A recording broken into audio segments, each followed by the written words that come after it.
Pada minggu yang lalu telah kita pelajari surah Yunus ayat 1. Alif Lam Ra, tilka ayatul kitabil hakim. Sebagai kesimpulan materi yang lalu, Allah berpesan, Allah memberikan nasihat kepada kita umatnya, kepada kita hambanya, bahwa jadikanlah Al-Quran sebagai panduan, jadikanlah Al-Quran sebagai acuan, jadikan Al-Quran sebagai tempat konsultasi dalam kehidupan. Apapun tugas kita, apapun tanggung jawab kita, apapun pekerjaan kita, apapun posisi kita, maka konsultasikan kepada Al-Quran. Sesuaikah dengan Al-Quran? Apa yang saya kerjakan ini cocokkah dengan Al-Quran? Apa yang saya lakukan ini benarkah menurut Al-Quran? Oleh karena itu Al-Quran dijadikan sebagai Al-Hakim. Bapak-bapak yang dimuliakan oleh Allah Subhanahu wa ta'ala, kita lanjutkan. Akana linnasi ajaban. Ada yang membaca akana linnasi ajabun an awhayna ila rajulin minhum an anzirin nasa wa basyiril ladhina amanu anna lahum qadama sidqin 'inda rabbihim qala al-kafiruna in hadza la sahirun mubin. Kalau dalam bacaan kita, kalau menurut Imam As-Suyuti, beliau memilih bacaan inna hadza la sihrun mubin. Ada yang membaca la sahirun mubin. Mengenai hal qiraah tersebut sudah kita jelaskan pada materi pertemuan yang lalu. Bapak-bapak yang dimuliakan oleh Allah Subhanahu wa ta'ala, ini adalah sebuah ayat firman dari Allah Subhanahu wa ta'ala, akana linnasi, ditujukan kepada ahli Mekah. Hamzahnya hamzah istifhamiyah yang bermakna tanya. Apakah ada linnasi ajaban, bagi manusia itu merupakan sebuah ketakjuban, keheranan.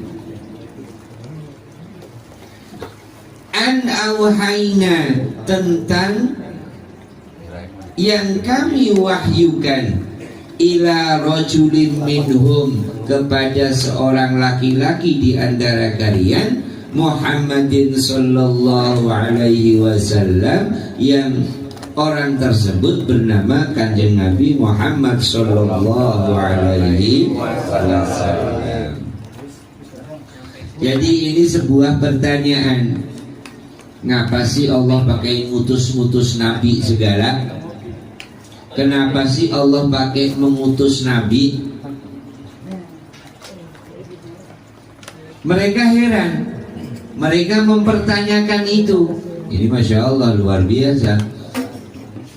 Allah dikomplain, Allah diprotes. Kenapa Allah harus mengutus Kanjeng Nabi Muhammad sallallahu alaihi wasallam? Dan mereka juga heran, kenapa Nabi dikasih wahyu?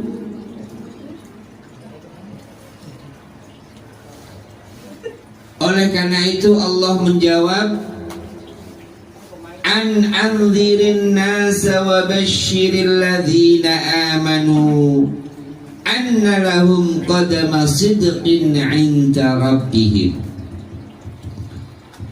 Allah kemudian menjawab, manusia, penduduk Makkah, orang kafir Quraisy, kenapa aku berikan Nabi Muhammad wahyu? Kenapa aku utus Nabi Muhammad sebagai seorang Rasul? Tujuannya adalah ini tugas Nabi, dan ini adalah tugas kita semua. Apa tugas Nabi? Tugas Nabi ada dua. An anzirin nas, untuk menakut-nakuti manusia, untuk memberikan ancaman kepada manusia, untuk memberikan peringatan kepada manusia. Ini tugas Nabi. Makanya kita pun sebagai seorang Muslim, kita pun sebagai umatnya Nabi punya tugas ini, yaitu memberikan peringatan kepada manusia. Diberikan peringatan. Apa peringatannya? Manusia, kalau kalian taat kepada aturan Allah, kalau kalian gak nurut dengan aturan Allah, kalau kalian membangkang perintah Allah, maka ancamannya adalah neraka. Jadi nanti di sana itu ada satu tempat yang Allah siapkan yang namanya neraka. Dunia adalah tempat hiburan, dunia adalah tempat permainan, dunia adalah tempat persaingan, dunia adalah tempat bercanda. Seriusnya nanti di akhirat. Oleh karena itu Allah memberikan kebebasan. Silahkan kalian lakukan apa yang kalian mau, silahkan kerjakan apa yang kalian inginkan, silahkan kalian lakukan apa yang kalian kehendaki. Tapi ingat, setiap suatu hal yang kalian perbuat, nanti aku akan membalasnya, kata Allah Subhanahu wa ta'ala. Jadi kita diberikan kebebasan oleh Allah. Kita punya Tuhan, kita punya Allah yang sangat bijaksana, yang sangat baik. Kita dikasih kebebasan. Pak Pikar mau kagak sholat, kagak jadi masalah, sok silahkan. Pak Rahmat mau nyandung, silahkan. Yang di belakang kemarin.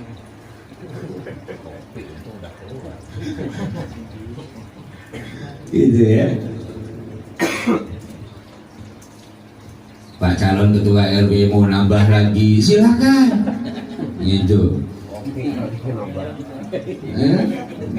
Misalnya begitu, Pak Arif pengen coba-coba iseng ke Tenda Biru, ke Pasar Seng gitu misalnya.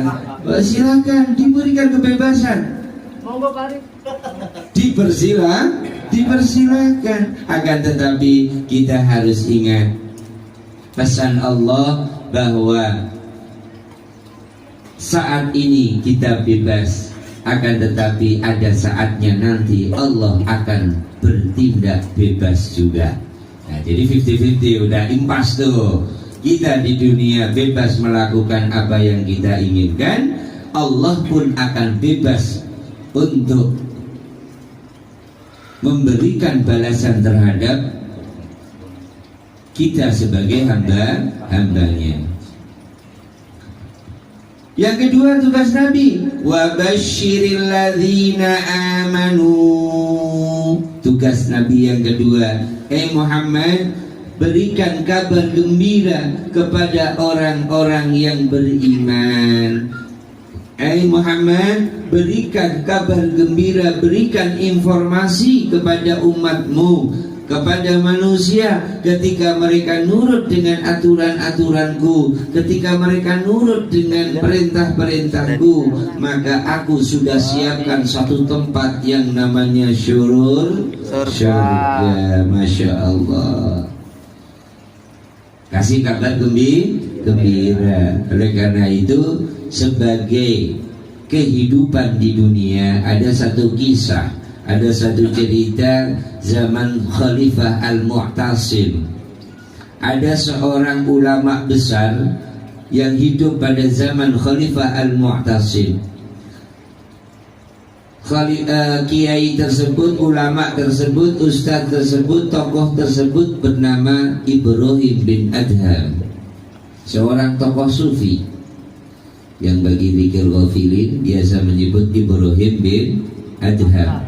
Itu hidup pada zaman Khalifah Al-Mu'tasim.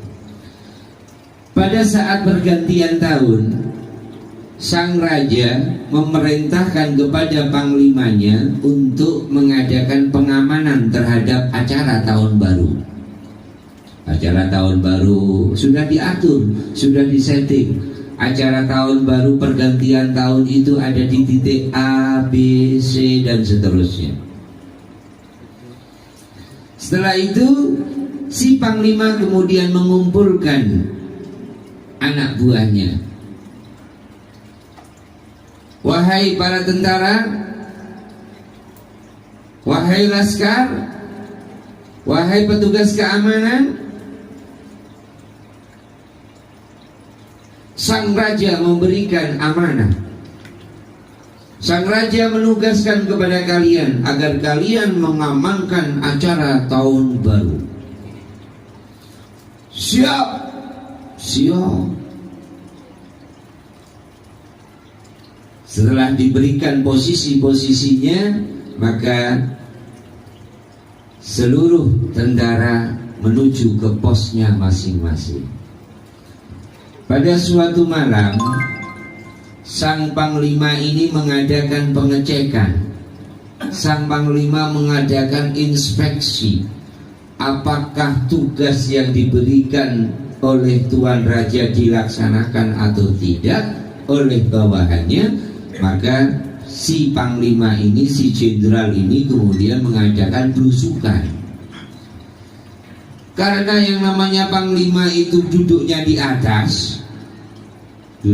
atas, ongkang-ongkang kaki, yang turun adalah anak buah. Survei lokasi ceritanya panglima. Nyasar. Bertanyalah kepada orang di mana tempat acara hiburan pergantian tahun. Pada saat itu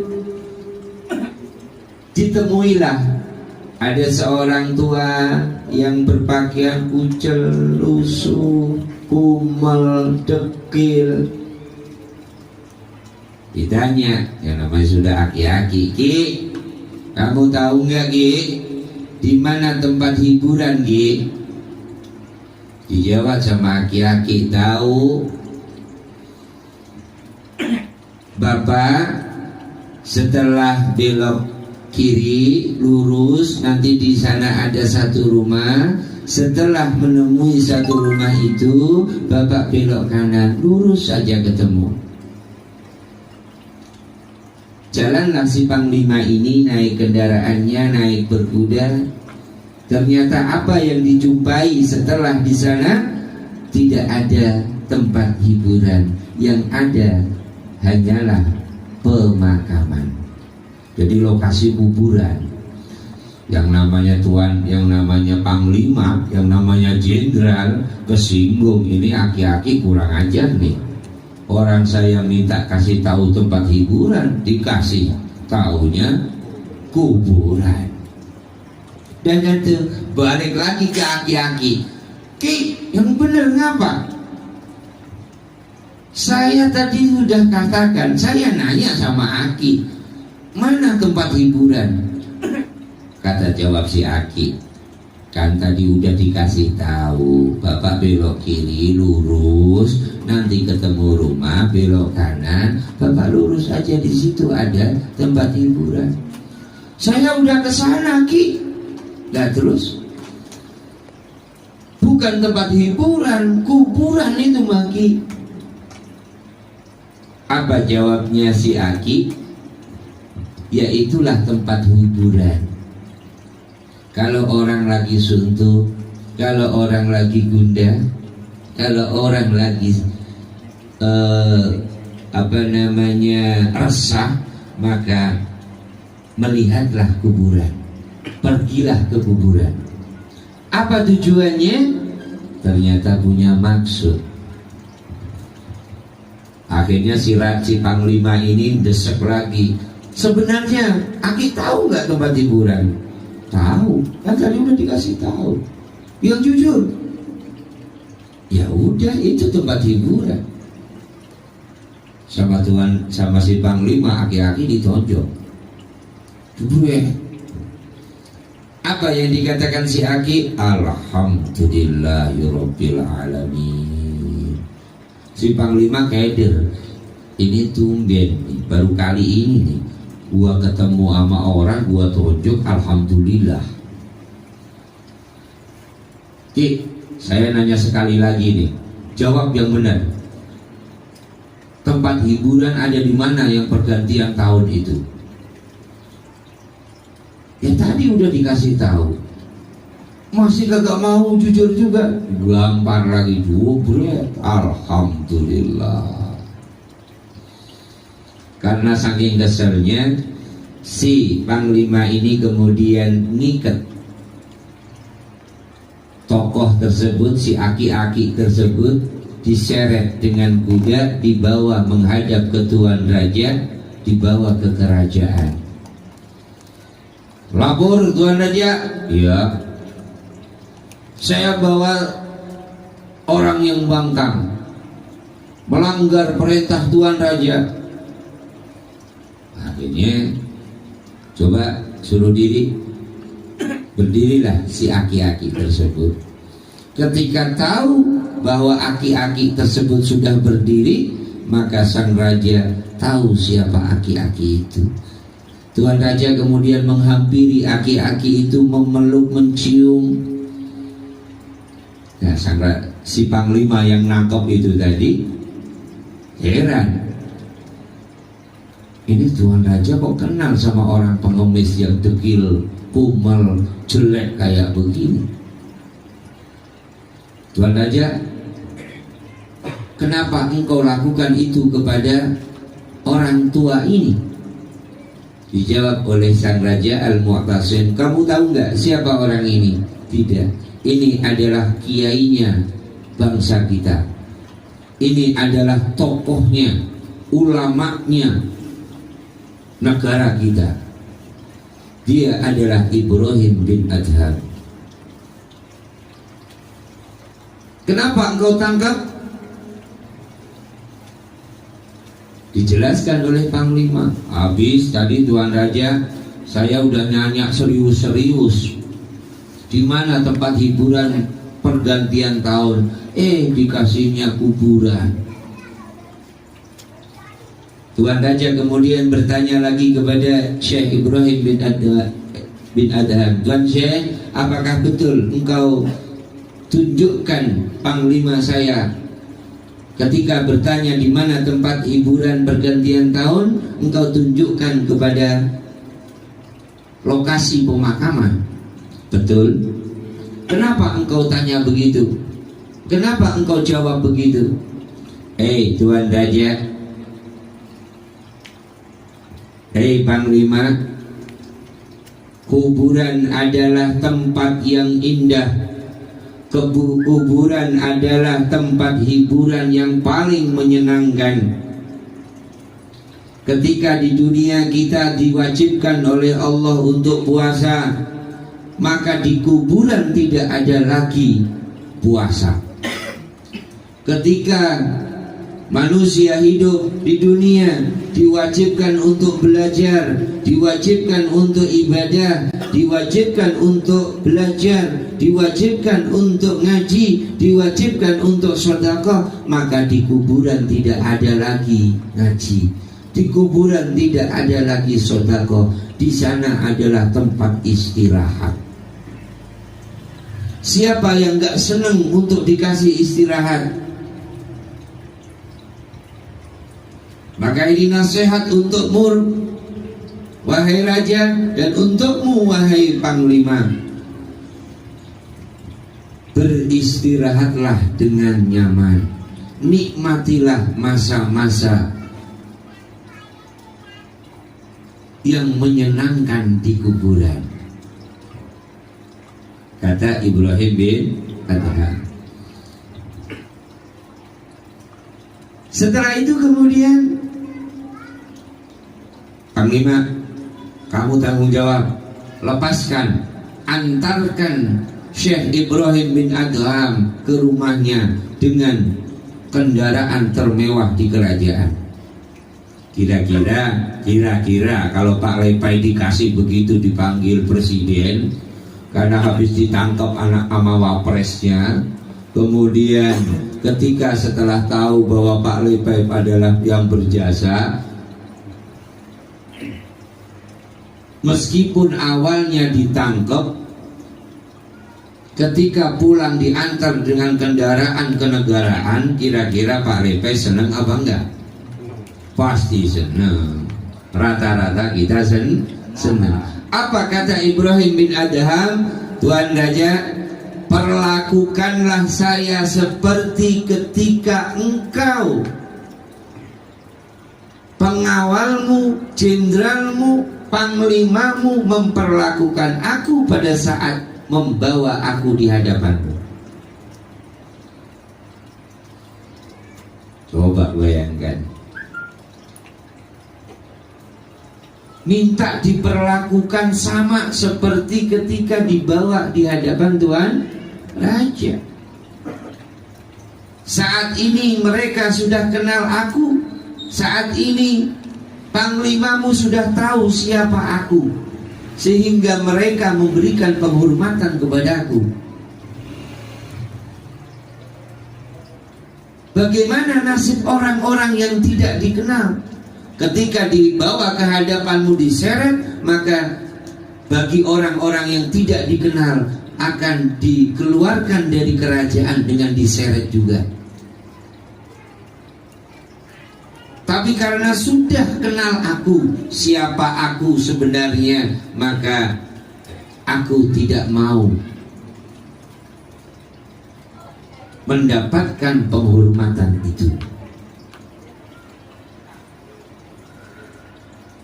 Mereka perlakukan aku mulia, mereka memuliakan aku. Engkau menghargai aku, engkau menghormati aku karena kau sudah kenal aku. Andai kata engkau tidak kenal aku, maka engkau akan semena-mena kepadaku.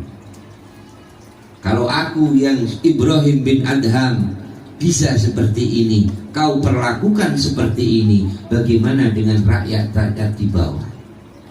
Ini nasihat untuk calon ketua RW. Kenal nggak kenal ya senyum, kenal nggak kenal juga ngargain orang. Nasihat untuk kita semuanya, jangan suka merendahkan orang lain, jangan menghormati orang lain karena hartanya, jangan menghormati orang lain karena pangkatnya, jangan menghormati orang lain karena jabatannya.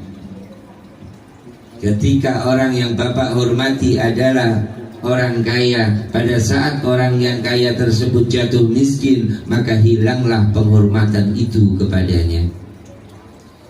Hormatilah, hargailah orang karena perintah Allah Subhanahu wa ta'ala. Pak Lubis dipanggil sama Pak Lepai. Pak Lubis ke rumah. Oke, siap. Kurang satu. Nyampe depan rumah Pak Lepai, Pak Lubis, mohon maaf, saya mah kagak perlu Pak Lubis pulang lagi.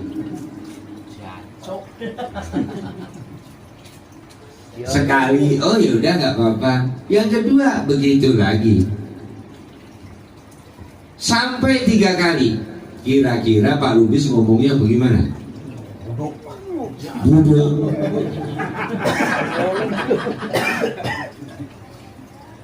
Gua udah kesel, udah sakit hati banget, agak sudi dah, bahkan begitu. Tapi Syekh Ibrahim bin Adham tidak. Dipanggil 3 kali oleh tetangganya, 3 kali pula diusir dari rumahnya, sampai tetangganya terheran-heran. Syekh, engkau adalah tokoh masyarakat. Syekh, engkau adalah orang yang terhormat. Kenapa engkau aku panggil sebanyak 3 kali, dan sebanyak 3 kali pula engkau aku usir dari rumahku? Engkau tidak sakit hati? Apa kata Syekh Ibrahim bin Adhan? Mohon maaf wahai saudaraku, aku gak ada urusan denganmu. Aku hanya mentaati aturan Rasulullah. Kata Rasul, kalau diundang sama tetangga, wajib datang. Nah kemudian aku sudah datang. Engkau sebagai tuan rumah ngusir aku, nyuruh aku pulang. Ya aku pulang lagi. Jadi kalau kita menjalani sesuatu dengan ikhlas karena Allah, insya Allah jadi enteng. Kalau kita jalani bahwa kebersihan kerja bakti itu penting, insya Allah kerja bakti. Muhammad sallallahu alaihi wa akhirin sallallahu radhiyallahu tabaraka wa ta'ala kullu sahabati rasulillahi ajma'in. Alhamdulillahi rabbil alamin, hamdan syakirin, hamdan na'imin, hamdan yuafi ni'amahu wa yukafi mazidah. Allahumma salli ala sayyidina Muhammad wa ala ali sayyidina Muhammad.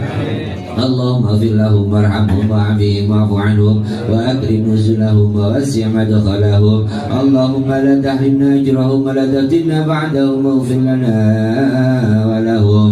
اللهم اجعل قبرهم روضا من رياض الجنان ولا تجعل قبرهم حفرة من حفر النيران. اللهم بحق سيدنا محمد صلى الله عليه وسلم ارحمهم يا الله ولا تعذبهم، خصوصا الى آبائنا وأمهاتنا وأجدادنا وجدادنا، ولا خصوصا إلى أخينا وإخواننا في الله من أهل رحمتك. ربنا اغفر لنا ولإخواننا الذين سبقونا بالإيمان ولا تجعل في قلوبنا غلا للذين آمنوا ربنا إنك رؤوف رحيم. اللهم طول عمرنا وحسن أعمالنا وحصل مقاصدنا وأكثر أموالنا يا الله. ربنا هب لنا من أزواجنا وذرياتنا قرة أعين واجعلنا للمتقين إماما. يا الله يا رحمن يا رحيم، يا الله يا رحمن يا رحيم، يا الله يا رحمن يا رحيم، يا الله يا كافي يا مغني يا فتاح يا رزاق، يا الله يا كافي يا مغني يا فتاح يا رزاق، يا الله يا كافي يا مغني يا فتاح يا رزاق. سبحان ربك رب العزة عما يصفون وسلام على المرسلين والحمد لله رب العالمين. الفاتحة.